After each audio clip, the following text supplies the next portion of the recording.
The Hispanic community here in the United States, and actually this is where we changed our names from either Mexican, Colombian, or Spaniard to Hispanic once we moved to this country, or once we are born here, because it's a term that it's basically just used in the United States for this very diverse group. And that is a problem about talking about Hispanics in this country, because it's a very diverse group within itself. We don't represent a country, obviously. There are 22 different countries where they speak Spanish. We don't represent a race, because we can be just about all the races, especially either white or indigenous, but also many blacks, and then through immigration, many other, from Latin America and Spain. So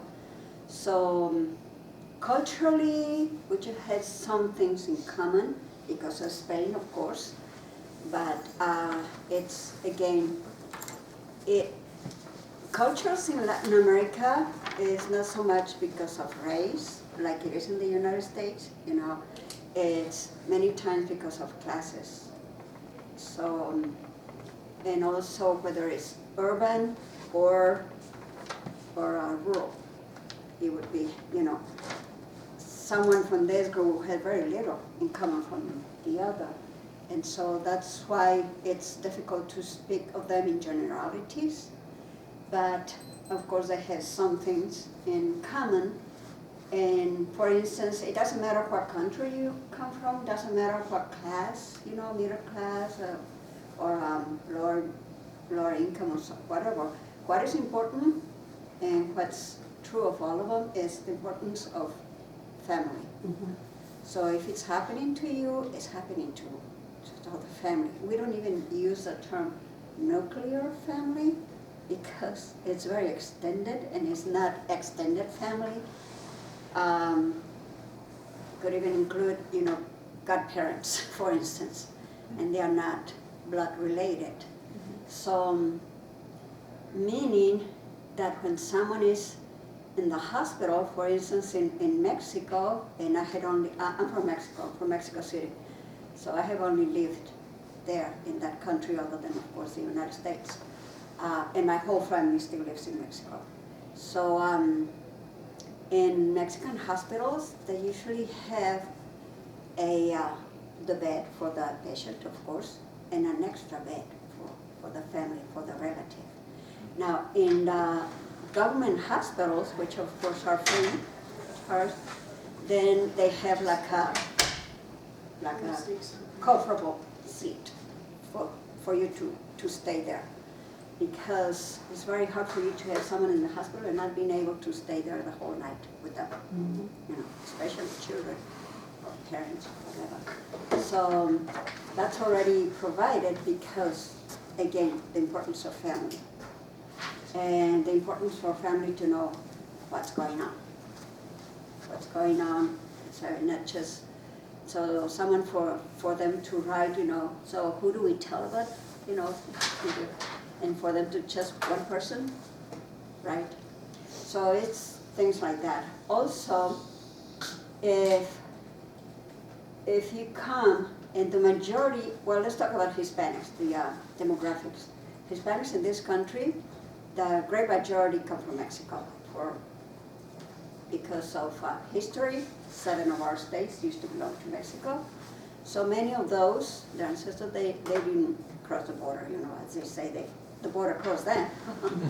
So, yeah, the United States came to them. So it's not, the usual immigration situation. Yeah. And so,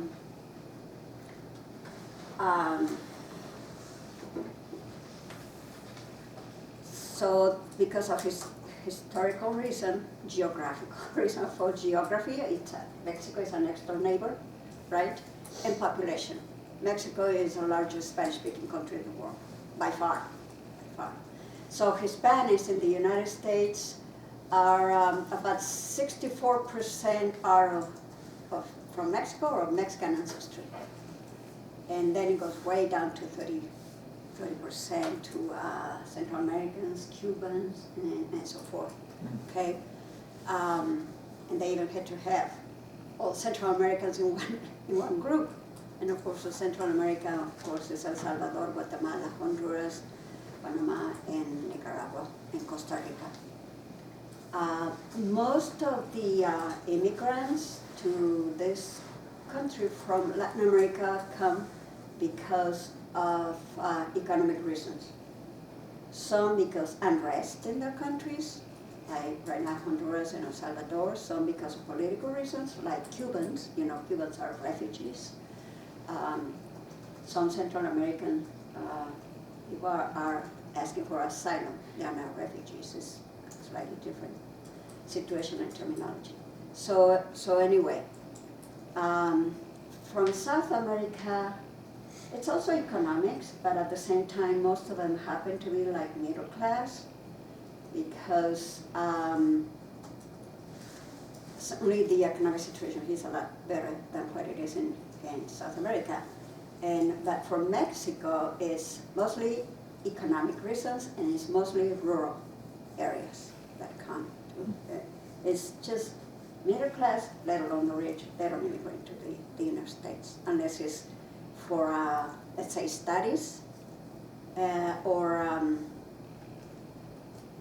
because corporate transfers, So and maybe that's the reason why none of my family, they immigrate to the United States. I met my husband in Mexico, and so he lived there for 2 years. He's an American, and then we got married, we decided to live here. So, but let's call it the average. So the people that are more likely to be seen is people from Mexico or Central America, and again from rural areas. And many of them have very little academic education, even though in Mexico and most of Latin America, but certainly in Mexico, school education is free up to college. You don't have to pay to go to college unless you want to go to a private institution. So they don't come here to get an education.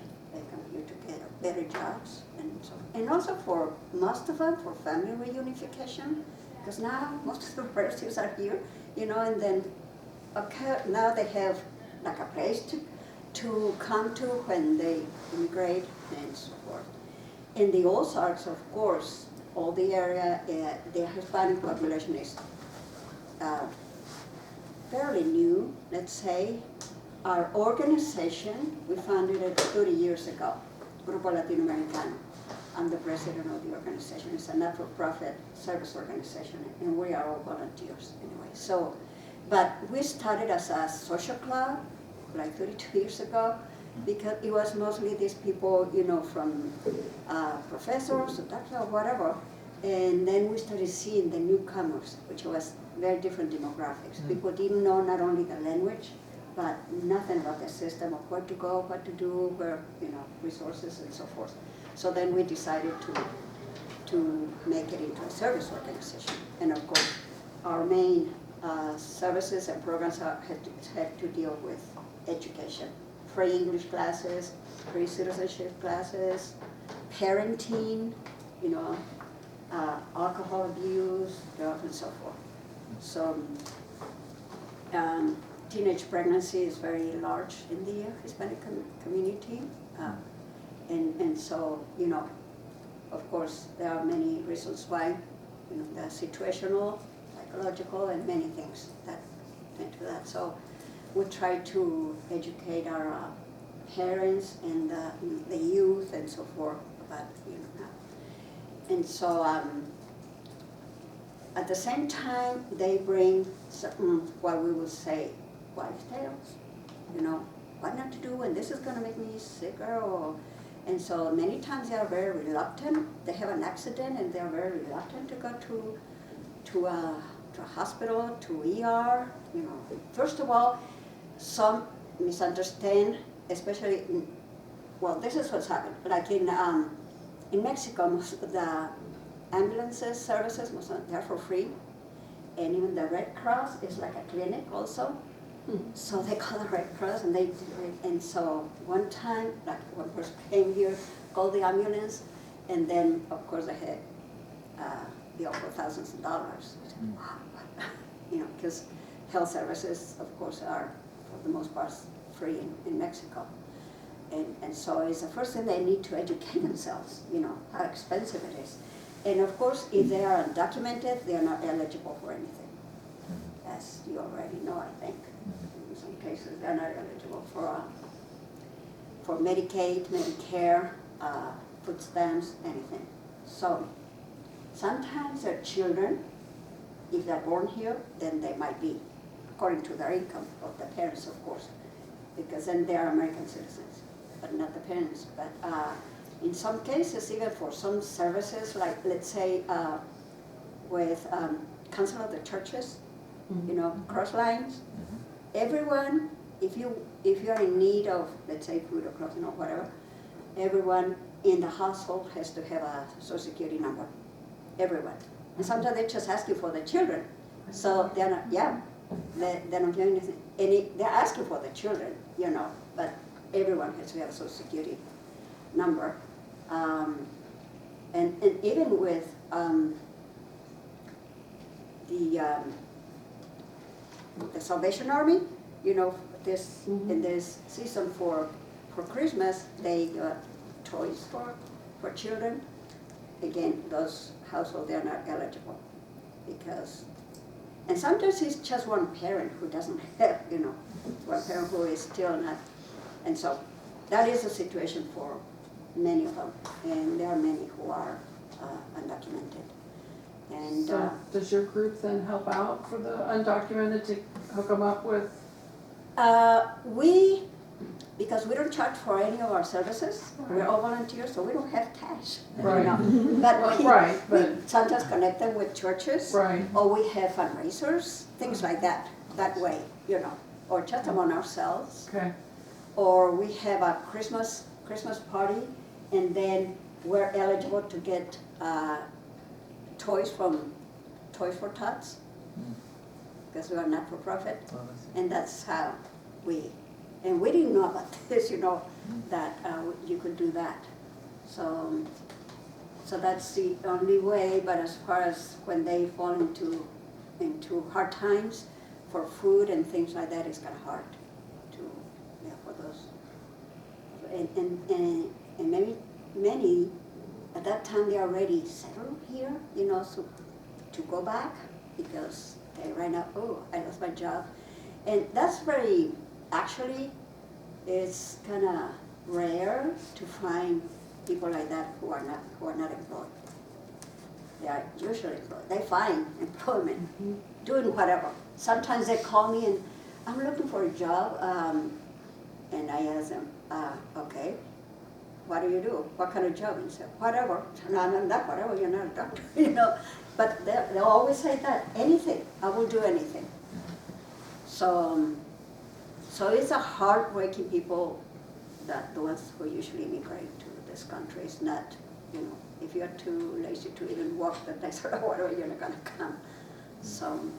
Yolanda, a question, you know, for the families you talked about earlier, one of the things I think came up for us is communication, you know, so obviously we talked about the interpreter piece. Right. But when a family member has a concern, do they feel open in talking to folks and sharing their concern? Because we were a little surprised by we heard it later, and it was almost that we weren't respectful, right. In the sense of how we they felt like, you know, we weren't responding to them because of the language barrier and maybe being responsive and providing service and help. And we would have been very open to hearing from them, but right. you know, but we didn't hear from them until after the fact. How should we kind of tease that out to make sure that they're feeling like we want to take care of them and hear their concerns? For the most part, they won't feel comfortable. Okay. For the most part, and especially if they are in this class that I said. Yeah, that's what I was wondering. Yeah. Oh, and you asking all kinds of questions, you know. Then they don't know where all those answers are going to go to. So, I see. But as a whole, they are very reserved people. To begin with. Okay. We're not talking middle class here, we're not talking, you know, urban, we're talking the majority. So they tend to be very reserved, okay. And they don't open up, with their feelings or ailments or whatever. And so, and they're very stoic. Okay, I had to, you know, so it really is, they had to have a reproach, you know, with you and so forth, for them to start opening up. Okay. And obviously your personality is what's gonna, you know, make them even open up more or not more, or not at all, or whatever, you know, how you approach them and so forth. So for the most part, they feel, because I interpret for them not only in clinic, but also in court and everywhere, everywhere, every kind of situation. But for the most part, they feel very, very welcome here at the hospitals, and they feel very comfortable. I never heard any, you know, he was there, so, oh, the nurse was very nice, and yeah, for the most part. That's why we were a little surprised, because it kind of came after the fact. We thought everything was going fine, and then it was in our follow-up call later that we heard, well, they weren't as responsive, and we felt it was because of language or cultural barrier, and we were kind of surprised by that. So that's one of the reasons why we're doing this. And language, when you have an interpreter, it's going to mean so much for them. Because sometimes the interpreter happens to be not all the time, but certainly more educated as far as academic than the patient most of the time. And again, we're talking about class, and so many times the interpreter doesn't relate to them very well. For instance, one time I couldn't go to an appointment in court, and so they asked somebody else. And so she was there, and the sister asked, "Do you want to talk to him?" You know, but I said, "Why would I want to talk to him? I just came here to interpret." And I talk to them because I want to know the background, how it happened, and all that. You know, for them to feel more. They're very scared to begin with to be in court. You know, even if it's just a traffic ticket, but you know. Or for instance, I interpret in workers' comp court for a case of a Salvadoran from Monet, had a work accident, job accident. They had to bring him to Springfield. They operated on him, and he had an interpreter. He is from El Salvador, and he, of course, all this I found out later when I talked to him. He had a second grade education, okay, basically a peasant. And the interpreter was a Spaniard. And so, so he had surgery, and then when he had to go back home, they of course told him, you know, this is what you had to do, and take this medication, and do the, you know, the follow-up. And he just happened he didn't do any of that. So he got worse. And then of course workers' comp did not want to pay because it wasn't their fault. The hospital was his fault because he didn't follow instructions. And so here I am with at the lawyer's office and talking to him. So what happened? Well, they said I didn't follow. So why you didn't do this and this and that? And he said, I didn't understand. Whatever you didn't understand, you had an interpreter. I didn't understand her. She had a lisp. She had like Spain, and it's not only, you know, the accent, but the vocabulary. Yeah, you know. Catalonian or. Well, no, not only that. It's like a British person interpreting for someone from rural Mississippi. Yeah, exactly. That's different. Yeah. I like that analogy. Because you mentioned there were 22 Spanish-speaking countries, so. Right. Yeah. No, but especially this. Yeah. Okay. Yeah. I mean it's about 90% of their lexicon is the same, but it's just some, you know, and especially if you come from that much of a difference, not only the country but also, you know. Instructors are different in college at the Right. collegiate level, And so. depending on where the instructor is from as well. Right.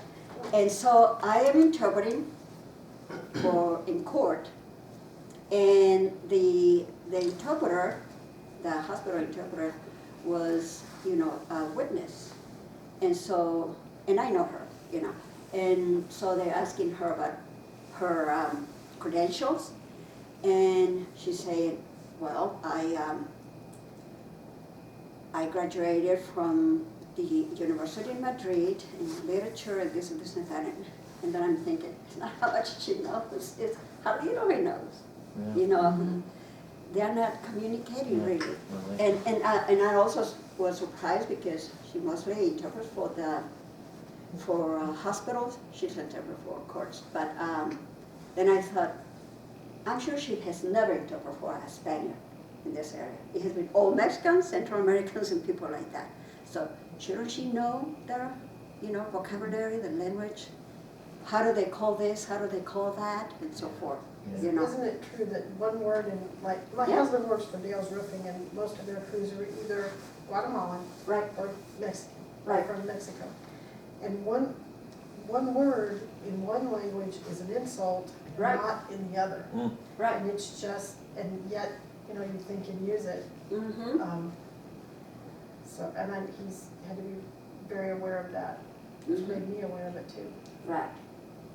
So, for instance, my son went on a mission to Argentina, and of course he speaks Spanish fluently, even though he was born and raised here, but because from me and from my relatives in Mexico and so forth. And so, and he was a missionary, keep this in mind, okay? So in Mexico we have this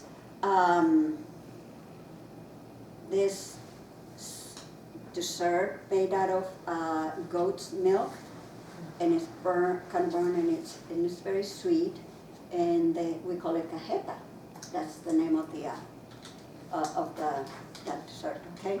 And so they were talking about food and all that, and he said, oh, and I love cajeta, but cajeta in Argentina is the other for vagina. This is how missionary said, I love cajeta.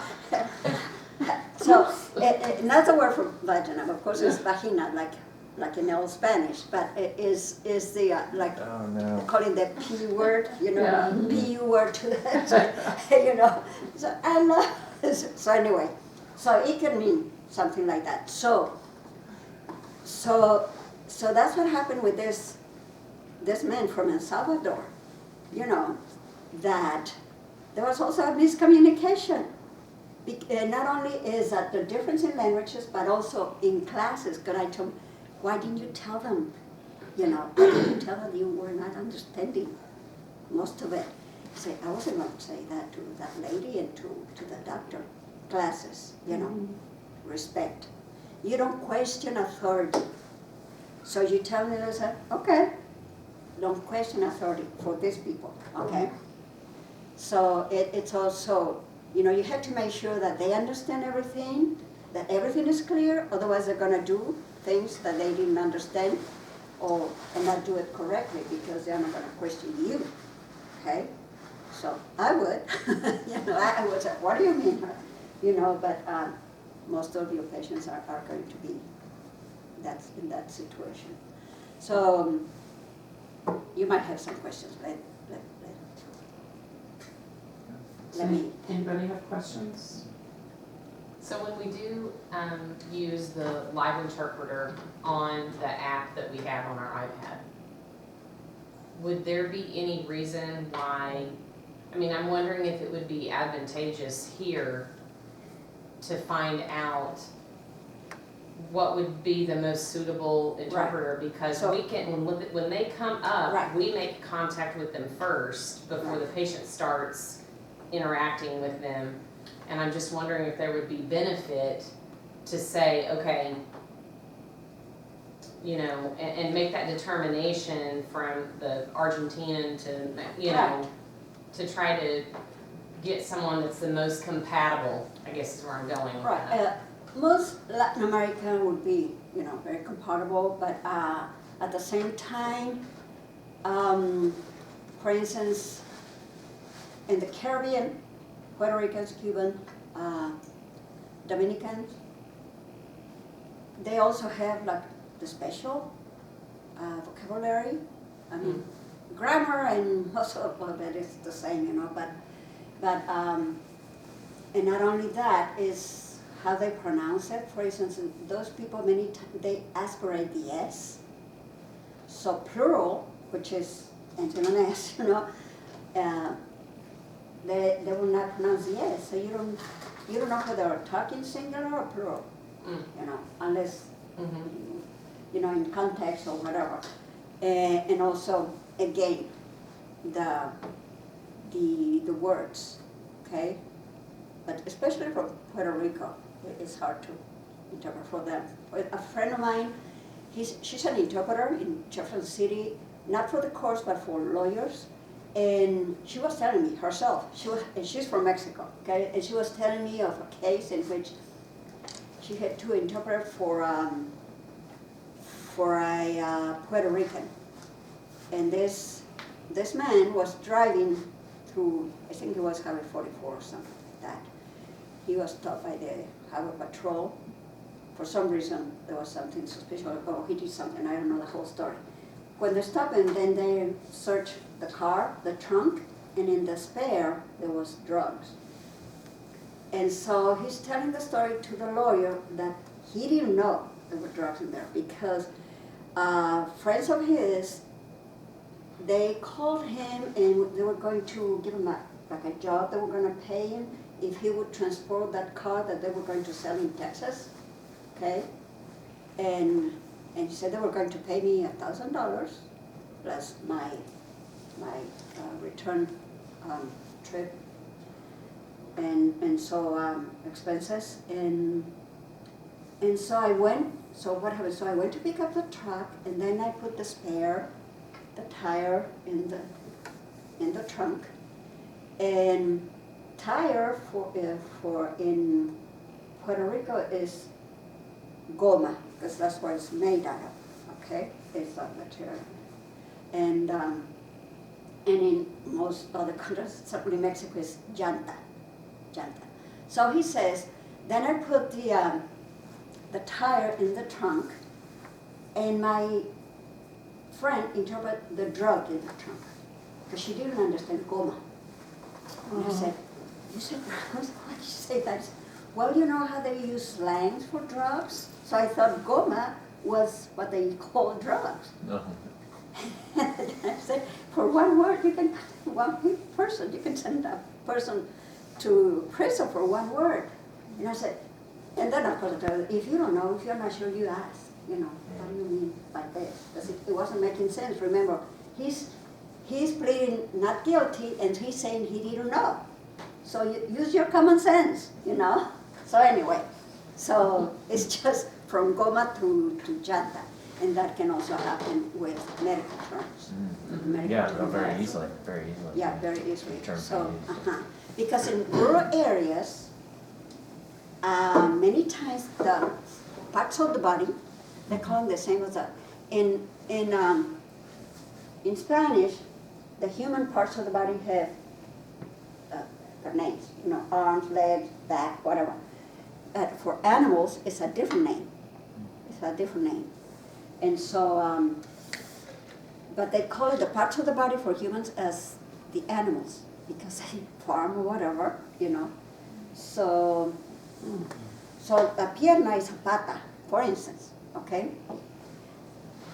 And so you call it that, you know, so what and this is the lower back is a rabadilla, just like a chicken, you know, and so the coccyx.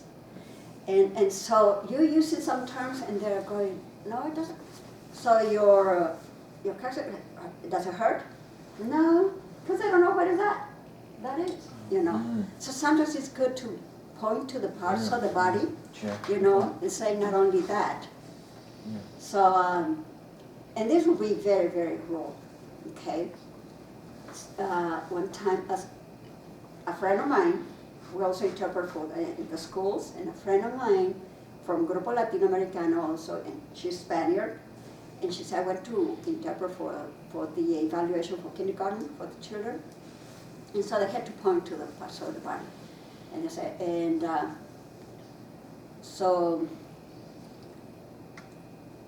and she said, for this part, what I said, where's your menton? And menton, so menton in Spanish is barbilla, but in Spain is menton, right? And so the boy heard menton, so he said the mind. Menton's his head like this. And then he said, he didn't even know what, the chin was. And I said, no, because you say menton. And so for him, menton, he thought you were talking about the mind, mente, which is, the mente, the mind. And said, menton is done in Spain. This is barbilla. See what I mean? Yeah. So it's better if you Yeah. touch the parts of the body what you're talking about. Yeah. I mean, only if you see that they go like this, okay, Mhm. that maybe they didn't understand. Mhm. Most of the time they won't be necessary, but it's for something like that to keep in mind that, because this is not patas. Patas is for animals. Piernas is for humans. Huh. So anyway, any more questions? So going back to what you said about the guy, not wanting to like disrespect authority when Right. it came to the questions to the doctor, nurse, and not understanding what they were saying for his at-home stuff. What are, I guess, what is something that we can do or that we can say to them to kind of get them to trust us and be like, hey, we're not here to scoff at you for not understanding something, that we're explaining. How do we get them to engage more in just asking us, like, hey, I didn't get this, and is there just some way that we can gain like more trust in that area? Or Well, I sometimes, body language, to see body language, you will know that they're understanding or not, or they're just nodding. Okay, you say, do you understand? Are you sure you understand? Even though they have an interpreter, she has to say, because sometimes also some patients, they complain about the interpreter, because she or he would say, she wasn't saying what the doctor was saying. I could understand more than, Sometimes they just say whatever it's, or easier, or they didn't quite understand, or didn't know how to say it in Spanish or whatever, because many times they use, let's say, Mexican Americans, or Americans of Hispanic ancestry. Those people didn't go to school to learn Spanish. They have domestic Spanish from their parents, if they do, or grandparents. And so you think they're bilingual. They're not really bilingual. I mean, they can communicate, but really they don't know this terminology in Spanish, because they are, for the most part, uneducated in Spanish. They are illiterate in Spanish. And I can see the way they write also on Facebook. I mean, they are illiterate in Spanish. Their English is like yours, of course, because they were educated here in the United States. But they didn't take Spanish because they thought they already knew Spanish. I made my children take Spanish in junior high school, and even in college.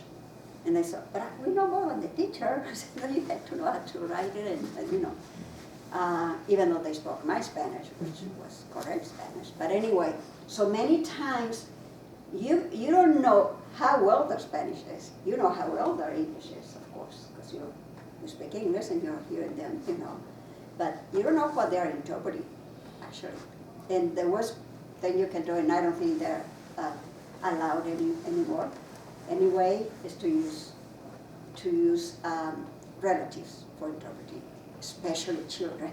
Mm-hmm. Children, they don't even understand, young children, or even if they're teenagers, they really don't understand what's going on in there, let alone to say it in Spanish for the parents. Mm-hmm.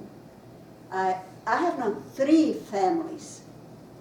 They lost their home because they thought they were buying a house, and it was really it was not really buying, but it was a lease. A lease or rent. Yeah, lease or rental. A lease for rent, but because they were paying, Mhm. they were paying, all the services, and they were paying taxes, and they were doing everything. You thought it was theirs. Mm. And so when they were going to move, or they were going to sell it, no, it wasn't theirs. I said, so why did you understand that it was this instead of this? Who interpreted for you the contract? Well, my daughter, but your daughter's 14. The daughter was interpreting Right. a sales contract, of a house. Sometimes even I don't understand, Yeah. everything that's, especially the small print. Yeah. So they were not really buying, Well, that's everything. say, and they had paid all those years thinking that they were, so it's things like that, but it really should never use a child for it, especially, if they were born and raised and educated here in the States. Kind of For the thinking most that- part, it's gonna be an inadequate Spanish. Thinking of the question that he was asking, is there anything, and this may be a hard question to answer, anything in body language that we do from an American's perspective of things that we might, hand motions or things that we do that might be misinterpreted in any way?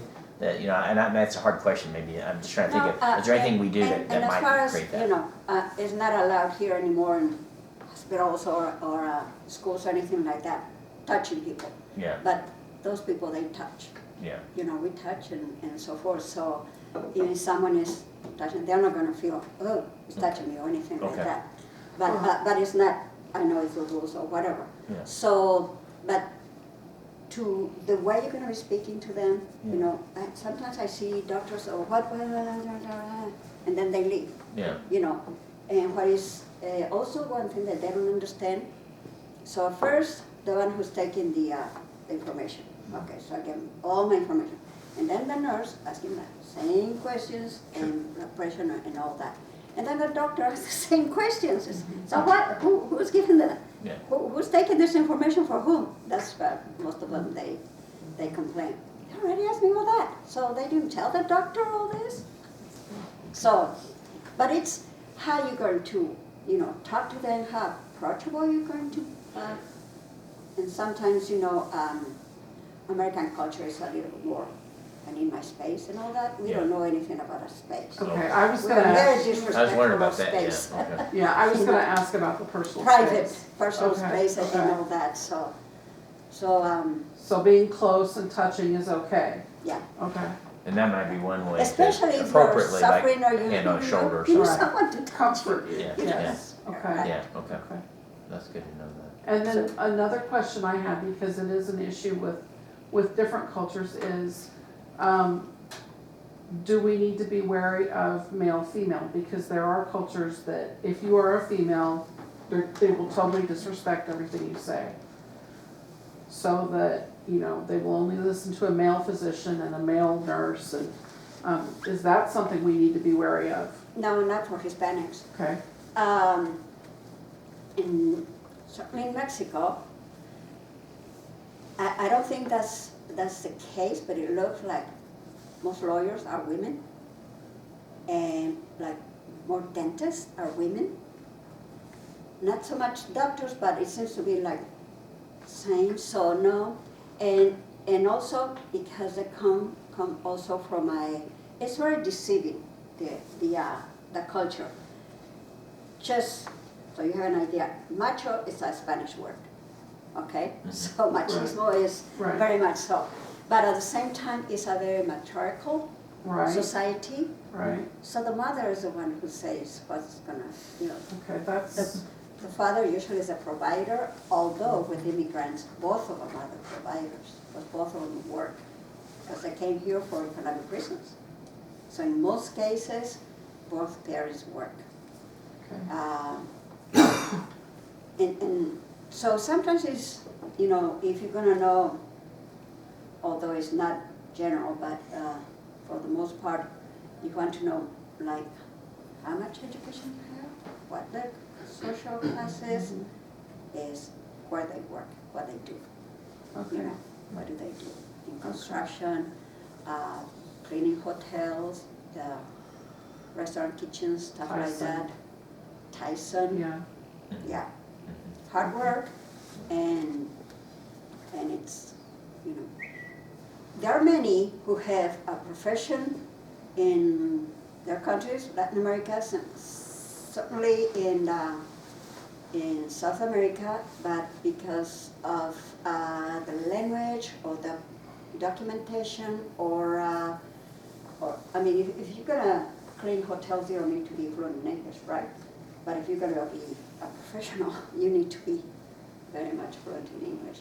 So many times, so they're waiting for their papers, or also because, for instance, with health providers and psychology and many others, there's no reciprocity with countries like in Mexico, so you had to kind of restudy again. So in the meantime, they're working cleaning hotels. So that in itself will mean, you know, but for the most part, most of them, they're not going to be working in construction because they're not used to working with their hands, you know. So, but, yeah, so then you kind of have an idea how much are they going to know, and so forth. So, I mean, and still it's of course stereotypes, but it would give you a, you know, Yeah. point to start, you know. That'd be cool. But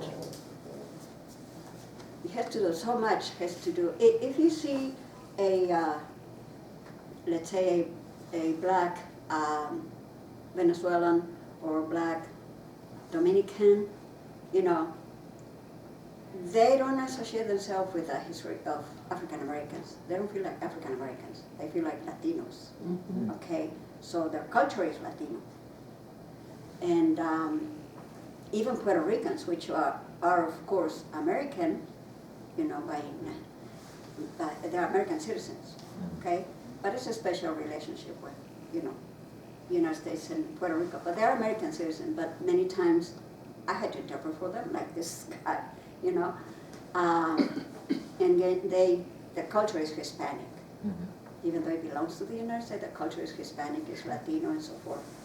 And so the difference is not going to be whether they are black or white. It's whether they are rural or urban or educated or uneducated. So they're not going to have the culture of African Americans at all. Yeah. Not even the history or anything like that. They don't associate the situation with African Americans. Although you just see them and you think they are, right? Until they start speaking, of course. Yeah. And so from, let's say Honduras, Colombia, Venezuela, there is a large community that are black ancestry from Africa because they also had slavery, those countries. But they were very much acculturated, and all of them would be Catholic, you know. So, and then of course other religions, of course. But many in Puerto Rico are evangelicals. But of course, the great majority that come from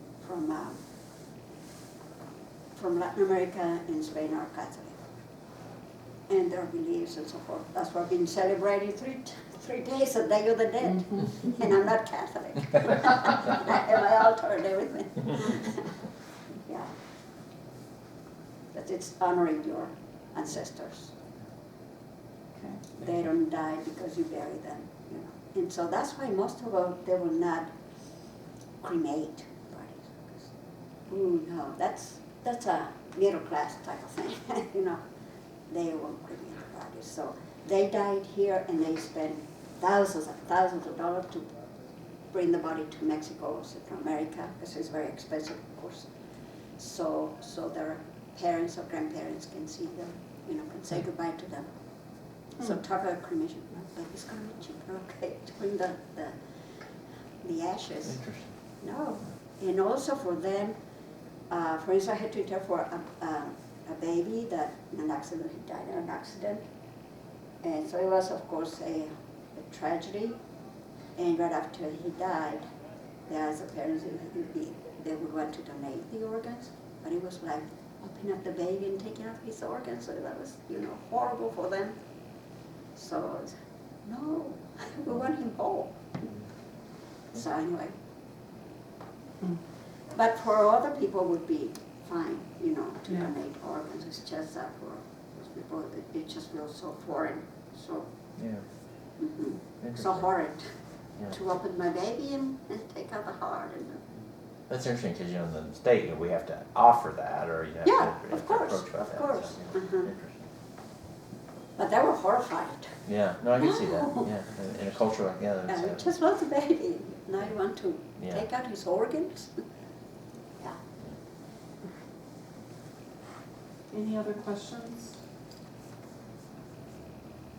Well, I just want to say thank you. This Very, has very been helpful. Very helpful, and I know the staff that didn't get to sit in will be glad to have the video. And things that we hadn't thought about, you brought to light, so I really appreciate your time. Also, another thing is for pain relief, you know, Uh-huh. they don't take it because they think they're going to get, no, I can, you're in pain, you can hardly move. You know, no, that's okay. So they would take Tylenol or this or that, but the heavy drugs that they give them right after surgery, Yeah. sometimes they don't want to take it because they think they're going to be, you know, they're going to be drug addicts or Right. whatever. And it's very hard to take, you know, do this, do that. No. But you're in pain, you're suffering, you're working in construction. Yeah. You know, so, Yeah, we see that with other folks too, you know, Yeah. people or because of a lot of the education on opioids, people are Right. very, very frightened by that, Mhm. so rightfully so. Everybody, please be sure and sign in for me. Well, thank you. Yolanda, thank you very, so very much. you're very We welcome. appreciate it. We Sure. appreciate it.